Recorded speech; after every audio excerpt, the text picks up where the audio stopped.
de bienvenue. Personne va comprendre cette blague. Si, les gens de notre âge. Ok. Clément n'a pas compris. T'as pas compris? Chut. Tu regardais pas la télé ou quoi? Et après, il part comme ça.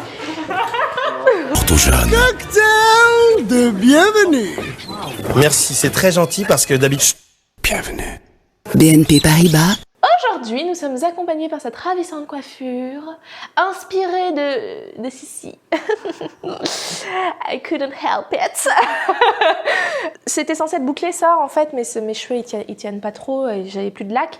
Mais voilà, les cheveux c'est des taches, les cheveux sont très longs, très longs. Volume, cheveux longs. Voilà, globalement. Suite du challenge, un jour une décennie 1880. Comme vous avez pu le constater, il n'y a pas eu de vidéo 1870. Après 6 mental breakdown, j'ai décidé de mettre un terme à cette vidéo qui a été tournée, qui a été mûrement réfléchie, mais qui m'a non, c'était pas bien, c'était pas... non. Donc je vous invite à regarder le film Le Temps de l'innocence de Martin Scorsese, qui se passe en 1870 à New York. C'est rempli de fleurs, c'est très intéressant, mais faire une vidéo là-dessus, c'est pas intéressant du tout. Nous passons donc directement à la décennie 1880 et nous allons parler d'un mariage princier. Ce mariage est celui de Louise du Royaume-Uni, qui s'est mariée en 1889. Le 27 juillet pour être exact. Donc, Louise du Royaume-Uni, c'est la fille, c'est la troisième enfant, mais première fille d'Édouard VII, qui est le fils aîné de Victoria.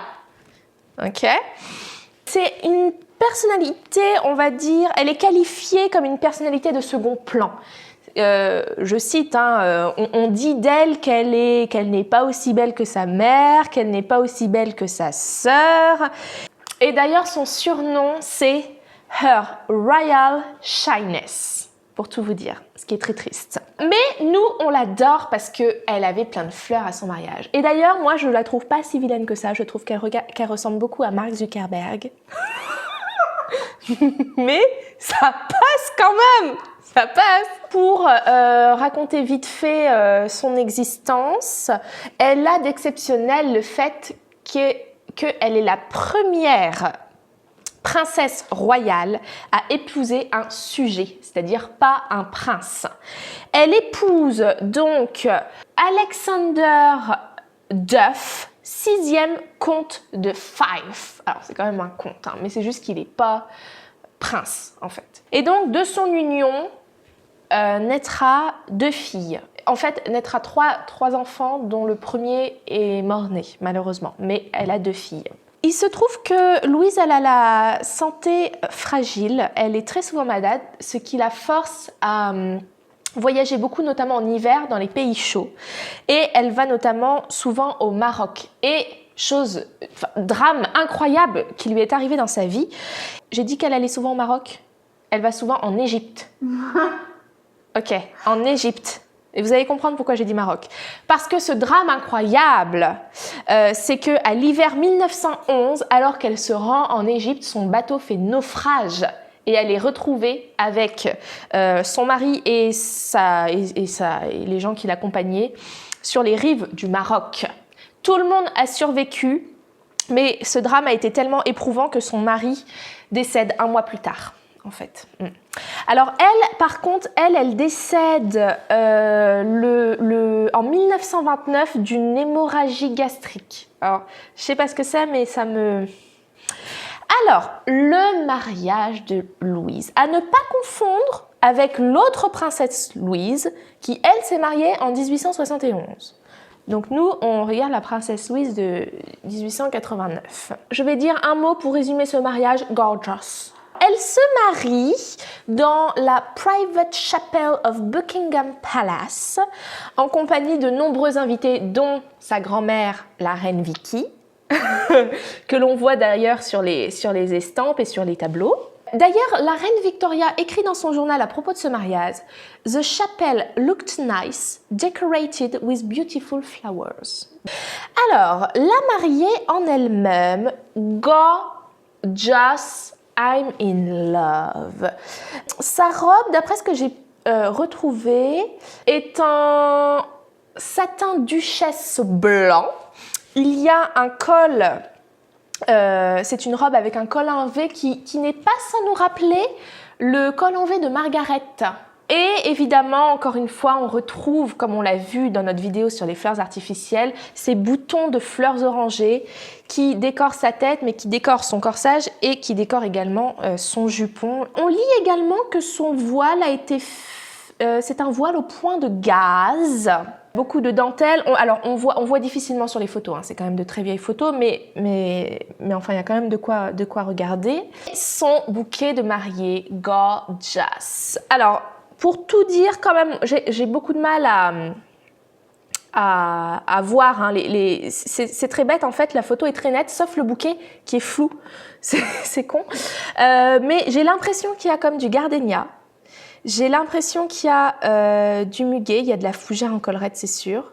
J'ai l'impression aussi qu'il y a un petit peu de lys. Et il doit aussi très probablement y avoir la fameuse myrtle du buisson de la reine Victoria, ça ne m'étonnerait pas. Et on voit également sur ce tableau à quel point la chapelle était très fleurie. On voit les colonnes, il y a des guirlandes de roses. Entre les colonnes, sur les colonnes, on voit qu'il y a de la plante, on voit qu'il y a du lys. C'est très beau, très bien décoré. Sûrement la raison pour laquelle j'ai sélectionné ce mariage plutôt qu'un autre. Il y a cette magnifique composition au mur de la chapelle, derrière l'autel, ce XP entièrement fait en fleurs. Je n'avais jamais vu ça, je trouve ça magnifique.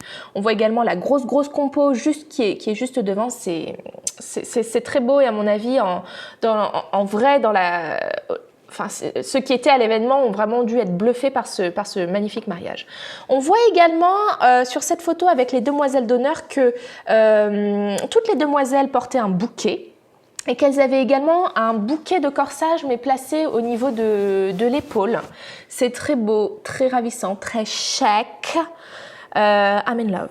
Voilà, I'm in love. Beaucoup de feuillage, cela étant dit, ça change d'aujourd'hui où on met plus de fleurs que de feuillage dans ce genre de bouquet. Et d'ailleurs, les bouquets des demoiselles d'honneur, on ne le voit pas sur la photo parce que c'est en noir et blanc, mais dans les journaux, on lit que c'est des bouquets de roses notamment. Maintenant, parlons du gâteau. Le gâteau. It is 7 feet high. Et il weighted 150 pounds.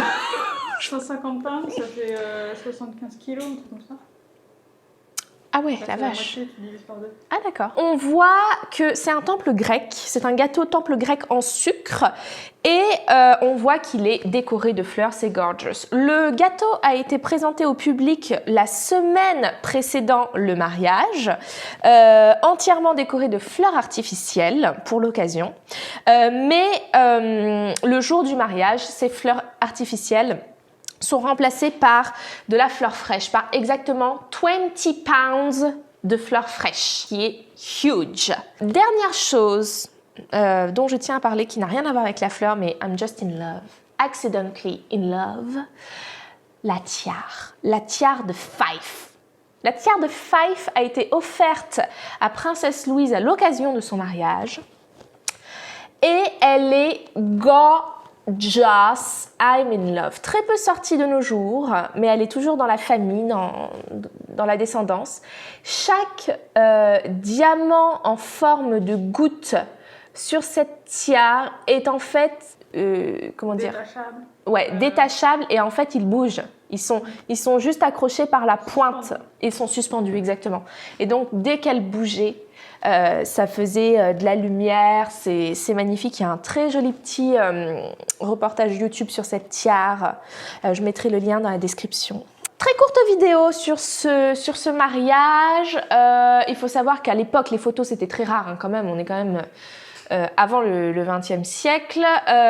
Donc il y a peu d'éléments, mais le peu d'éléments qu'on a, il y a de la fleur à chaque fois. Donc Ce qui nous laisse supposer que c'était un mariage qui était très très fleuri et à mon avis un magnifique mariage. C'était aussi intéressant de faire un petit point sur Princesse Louise, Royal Shyness. Je pense que she deserve to be known. Voilà. J'espère que cette vidéo vous a plu. Nous nous retrouvons demain pour la décennie 1890. Nous allons parler de fleurs comme jamais. Là, il y a de la fleur, ok? Jamais on a vu de la fleur comme ça. À demain, bye bye!